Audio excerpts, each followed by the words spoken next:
भगवान के वामन अवतार की कथा सुनने के पश्चात राजा परीक्षित ने ज्ञान के भंडार महात्मा शुकदेव जी से कहा, हे महात्मन, आपने प्रभु के वामन अवतार की कथा सुनाकर मुझ पर अत्यंत कृपा की।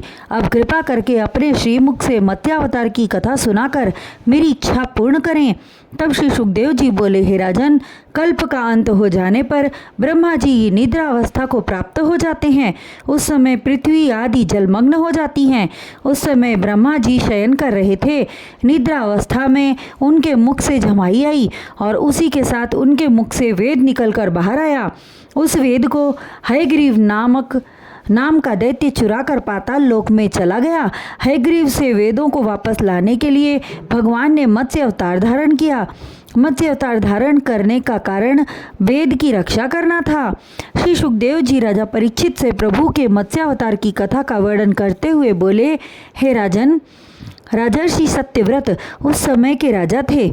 उन्होंने जल पीकर 10,000 वर्षों तक तपस्या की। एक बार उन्होंने कीर्तिमाल नदी में जाकर स्नान किया और सूर्यदेव को अर्घ्य देने हेतु अंजलि चुल्लू में जल भरकर ऊपर उठाया तो एक छोटी सी मछली दिखाई दी।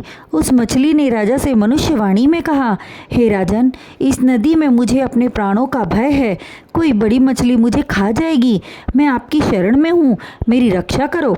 राजा ने मन में विचार किया कि यह मछली मनुष्यवाणी बोलती है। तत्पश्चात राजर्षि सत्यव्रत उसे अपने कमंडल में रखकर महल में ले गए। वह मछली एक रात में इतनी बड़ी कि कमंडल में न समाई और बोली, हे राजन, कमंडल में मैं अत्यधिक कष्ट पा रही हूँ, मुझे दूसरे स्थान पर रखो। तब राजा ने उसे कमंडल से निकालकर एक घड़े में डाल दिया। वहाँ भी वह इतनी बढ़ गई कि घड़े में न समाई। यह देख राजा ने उसे एक बड़े कुंड में रखवा दिया, किंतु 2 घड़ी में बहुत ज़्यादा बढ़ गई। राजा ने उसे एक सरोवर में डलवाया। उस सरोवर में भी मत्स्य का वही हाल हुआ। तब उन्होंने उस मछली को नदी में डलवा दिया, किंतु दूसरे दिन नदी पर जाकर उन्होंने देखा कि मत्स्य के शरीर से नदी का जल रुकने लगा है। यह देख उन्होंने उसे नदी से निकलवा कर समुद्र में डलवा दिया और बोले, यह तेरे रहने का उत्तम स्थान है। राजा के वचन सुनकर मत्स्यराज ने कहा, हे राजन, समुद्र में मुझसे भी बड़ी मछलियां हैं, वे मुझे खा जाएंगी। यह सुनते ही राजा सत्यव्रत को ज्ञान उत्पन्न हो गया और विनय करते हुए बोला, हे मत्स्यराज, अब मुझे मालूम हुआ कि विश्व को मोहित करने वाले आप सर्वशक्तिमान अंतर्यामी अविनाशी भगवान हैं। आपको मैं नमस्कार करता हूँ। हे प्रभु, आपके इस रूप में अवतार लेने के मर्म को नहीं जान पाया। भगवान, कृपा करके इस रहस्य को बतलाएं प्रभु। तब मत्स्य रूपी श्री नारायण जी कहने लगे, हे राजा सत्यव्रत, आज से 7वें दिन महाप्रलय में तीनों लोक डूब जाएंगे।